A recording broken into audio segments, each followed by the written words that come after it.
Welcome back to diaries of Swarna Reddy అండి. ఎలా ఉన్నారు? అందరూ బాగున్నారా? నేను కూడా బాగున్నానండి.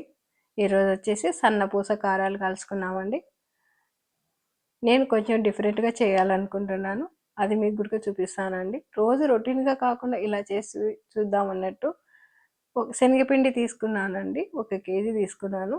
తర్వాత ఉప్పు, తగినంత ఉప్పు వేసుకోవాలి. చిటికెడు పసుపు వేసుకోవాలి. 1 స్పూన్ ఆయిల్ వేసుకున్నాను.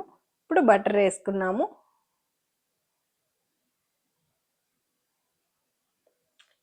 1 కప్ రైస్ పౌడర్,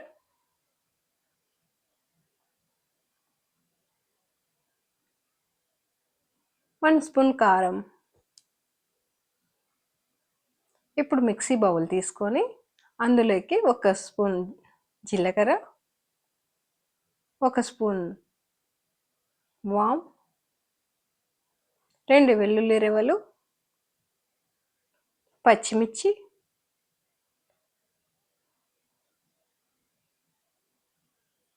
కారానికి తగినట్టు వేసుకోండి పచ్చిమిర్చి, కొంచెం కరివేపాకు వేసాను, కొత్తిమీర.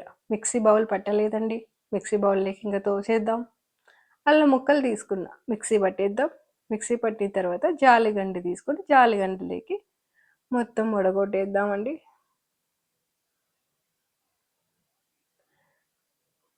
మళ్ళీ కొన్ని నీళ్ళు పోసుకొని మొత్తం వడగొట్టేద్దాం. ఇప్పుడు మనం ఈ పిప్పిని పక్కన పెట్టేద్దాం. ఇప్పుడు వచ్చేసి పిండి కలిపేసుకుందాం. పిండి కలిపిన తర్వాత కొంచెం సాఫ్ట్గా ఉంటే కొంచెం మేలండి, ఎందుకంటే మనం ఒత్తడానికి కష్టంగా ఉంటుంది. ఇప్పుడు వచ్చేసి నేను స్టవ్ మీద బాండి పెట్టుకుని ఉన్నా. నేను బాల్కనీలో ఏర్పాటు చేసుకున్నాను. ఈవినింగ్ టైంలో ఇలా చేసుకున్నాను. చూడండి, ఈజీగా ఒత్తేదానికి బాగుంది కదా. ఇప్పుడు కాలిన తర్వాత మళ్ళీ తిప్పేసుకున్నాము.